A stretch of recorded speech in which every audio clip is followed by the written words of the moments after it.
পুলিশকে যেভাবে ইউজ করা হয়েছে, পুলিশের যতখানি না দোষ, তার সাথে বেশি দোষ হলো যারা কমান্ড দিয়েছে যেটা করো পলিটিক্যাল লেভেলে, তাদের বিরুদ্ধে ব্যবস্থা নেওয়ার জন্য আমি ওনাকে বলেছি যে আমরা আলোচনা করব ক্যাবিনেটে।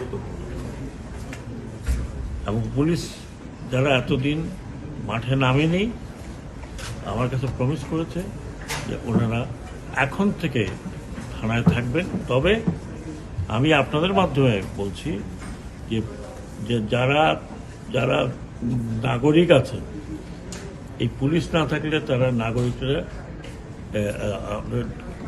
সুরক্ষিত নয়। পুলিশের গায়ে হাত দেবেন না।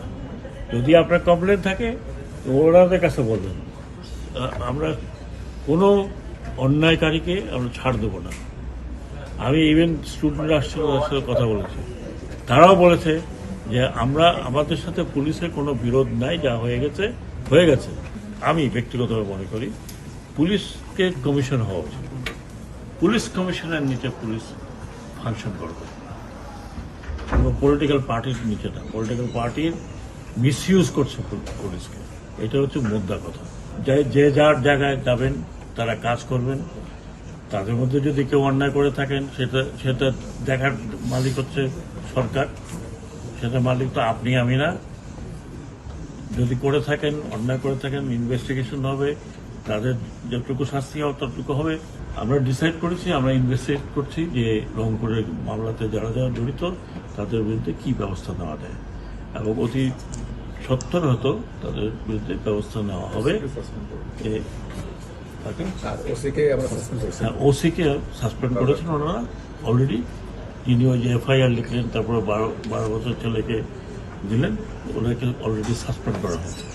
বাকিদের ব্যাপারে একটু ইনভেস্টিগেশন হচ্ছে, আপনারা 2-1 দিনের মধ্যে ওদের জানতে পারবেন। হুকুমের আসামি বলে একটা, তাদেরও হাইকমান্ড ছিল, এই চেয়ারে তো আরো হাইকমান্ড বসেছিল। উনি কি করছেন? উনাকে দোষ দেওয়ার আগে তো আমি তাকে দোষ দেব। আমি যদি এখন ওনাকে বলি যে এইটা করতে হবে, উনি না করলে ওনাকে আমি চাকরি থেকে স্যাক করে দেব, সেই ভয় যদি থাকে তো কি করবে? আমাদের পোশাক, হ্যাঁ, ইউনিফর্ম ইউনিফর্ম লোগো চেঞ্জ হবে, যত তাড়াতাড়ি সম্ভব চেঞ্জ হবে। কারণ অনেকে মন খারাপ যে এই পোশাক নিয়ে আমরা আর বেরোতে চাই না। কতদিনের ভিতরে চেঞ্জ করতে চান? যত তাড়াতাড়ি সম্ভব।